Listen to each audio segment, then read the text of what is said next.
Okay, we're back. Episode 6. Let's do this.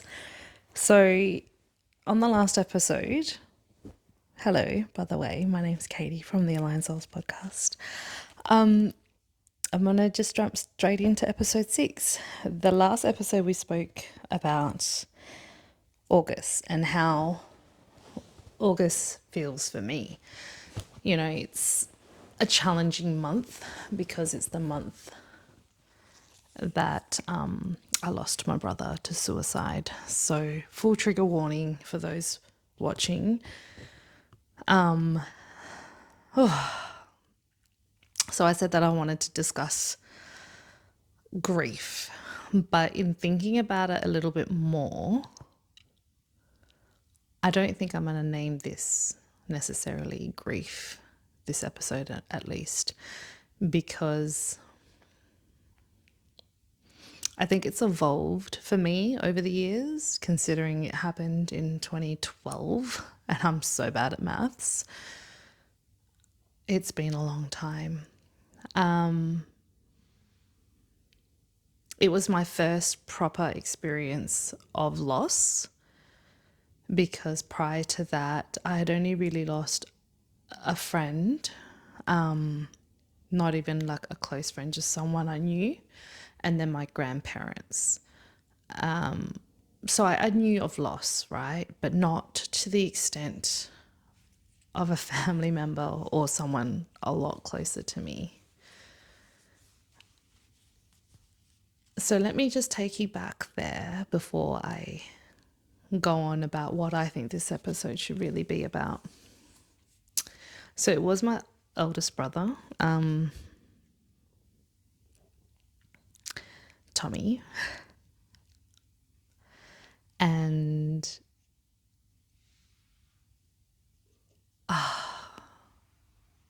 it was a call,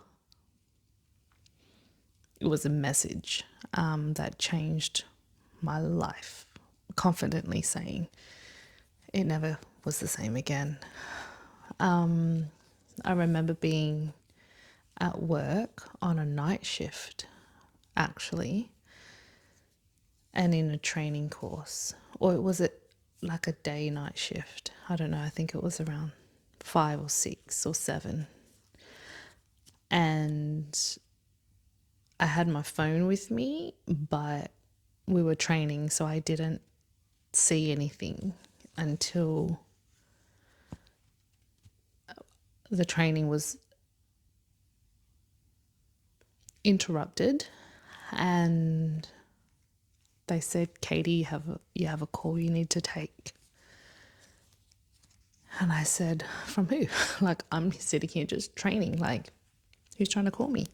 I didn't even think anything was wrong, right? Like, no spidey senses had popped up. So I obviously grabbed my phone to leave the room to make this call or to take this call. And the message on the phone was from Tommy. And it basically just said what it needed to say and that he was sorry.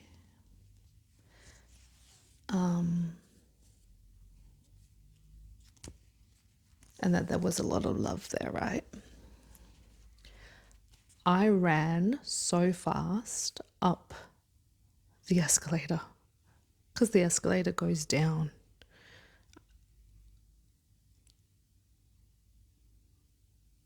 Either the escalator was off or in my head, I don't know. I didn't run up the stairs, I ran up the escalator. So now I'm really confused telling the story back, whether the escalator was either turned off and I just ran up it, or whether it was up, it was on and it was going down and I had just ran up.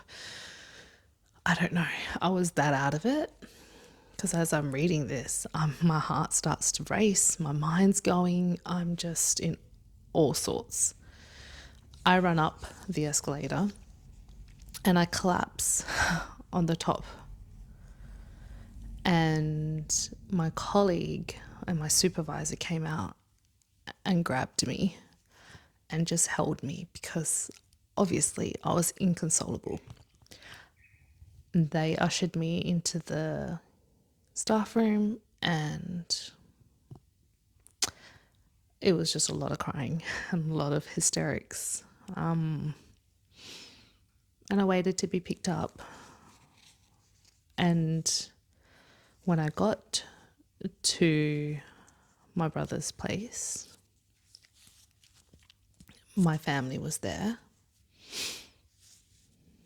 Well, it was just my mum and my brother. My sister was on the way, and my dad was actually overseas at the time. And I did get to see him. He was getting wheeled out on a ambulance bed. I don't know what they're called. Is it called an ambulance bed? Anyways, I held him. I kissed him. And I felt so much anger.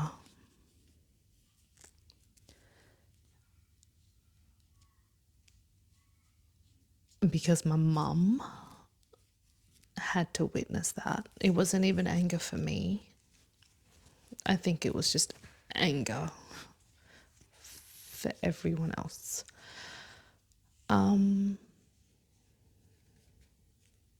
And then I just got into the organising, get it done, Katie thing, and got on with it. Organised the funeral, organised the flowers, organised reaching out to all his friends, and just organising, doing what I do best, get things done. So yeah, that day changed me forever. It was the first time I experienced all those emotions. So to the people that have lost people they love,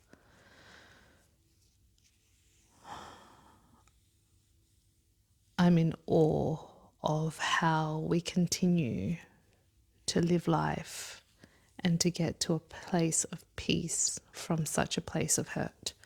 And I know that there are others around me who have experienced grief in such an unfair degree that makes my experience doesn't even feel like that bad. Like, I know it's obviously terrible. But anyways, irrespective of how you lose someone you love and what you are going through, and how they say time does heal, and it does, but not entirely. For years, and it has been years, but for years, I was so lost and angry, and I gave up, actually. And this will lead into the other episodes, but so you just have a picture, right? I think I was 25 at that age when I lost him in 2012. Again, math's not my favorite. I think for some people, you either choose to honor the ones that you lose and living your best life and doing the things, or you just kind of go into a really deep, dark hole and you stay there for a very long time. I don't feel like I was in a really deep, dark hole. I think I just definitely shifted sideways. So whatever path I was on, it knocked me and I had to find my way back. The funny thing for me about grief and what I've experienced is it turned me spiritual. I think that made sense. So on the path of healing, I collectively created the life that I've always wanted through grief. So that's why I kind of said at the start of this episode, I didn't want it to be all doom and gloom. Like, I know it just sounded very doom and gloom, but I want to kind of drive this part home, that irrespective of what happens to you around you, it shapes who you are 100%, but it doesn't define you. Losing my brother to suicide was such a huge part of my identity for so long, as in who I am. Like I felt attached to that, that it got to a point where I'm like, no, that's not who I am. I'm not the person that lost my brother to suicide. Like I am me, and I'm here, and I know I'm here for a short time. I don't know how long I have. And I know I want to be here. I know I want to create a life for me, my family. I want to be a mum. I want to be a friend. I want to be a good daughter. Like I want to be a great sister. Like I want to be and do so much that I took, I guess,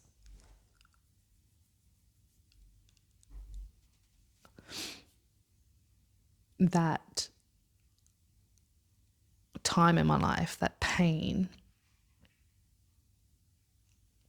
and transferred it into motivation, inspiration, dedication. I don't know, all these, it's just kind of rolling off my tongue. To create the life I want to live. Because I had no more excuses, like I had nothing else to hide from. Because leading up to that, I was just going through the motion. I was just doing what everyone else wanted me to do. I was just giving to everybody that wanted to take. I had no real sustenance to my life, to be honest. But yeah, it really was a pivotal point for so many reasons. I took charge of my life, and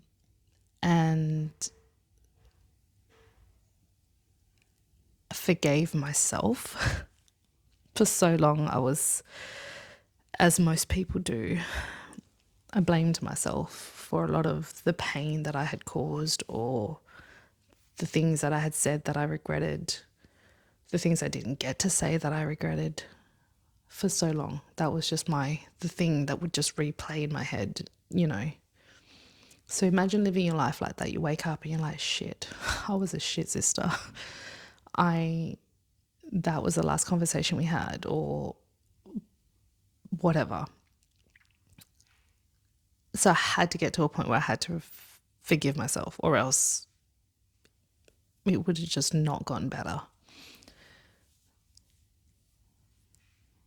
So that for me is another piece of, I guess, insider advice, is that if you're finding yourself blaming or carrying guilt or pain or hurt that is not yours to carry or no longer belongs to you, please find a way to let that go. Because the more of that you carry around, the less you have space and capacity to hold and carry the love and the joy and the peace that is so available to you and you are so deserving of. I kind of want to wrap this up because I don't want it to linger on about that, but it had to be discussed because I want you to know how it shaped me, how it affected me, my family. But also there's been so many miracles that have come from it. Being more spiritual has allowed me to connect with him, with Tommy. It has allowed me to experience the most amazing experiences, like the messages that we now still send each other through me simply being present and connected and in tune and aligned. Like no one else is going to understand and experience that. And I'm so honored that I get to. Yeah, I'm going to expand more on it later. But for now, grief can show up at any point in time, no matter when the time of cause happened. You can be fine one day and absolutely not the next. Like we all know this. How do you find more peace in the in-between, and how do you forgive yourself, and how do you live your life in honor of the ones you love? it all really just starts with you looking into yourself, where you're at in life, what you want out of life, what you believe is your blueprint here and purpose. But also just forgiving and letting go of anything that no longer serves you, right? Like I do this in my meditations every Monday night. I literally say to my clients, I'm just like, breathe, inhale in, hold that love, that light in your body. And when you release your exhale, let go of everything that no longer serves you. And when you intentionally breathe like that, you feel instantly lighter. So give that a go. But yes, grief is a beautiful thing to experience in life because it shows you the depth of the love that you have. Not had, the love that you have. Because if you don't have that love, you wouldn't be able to feel the contrasting depths of loss. So I'm going to leave it there. And I hope you enjoyed that episode. It was good to get it out. And I now can't wait to express and share more on what makes August so special to me. I'll catch you on the next episode.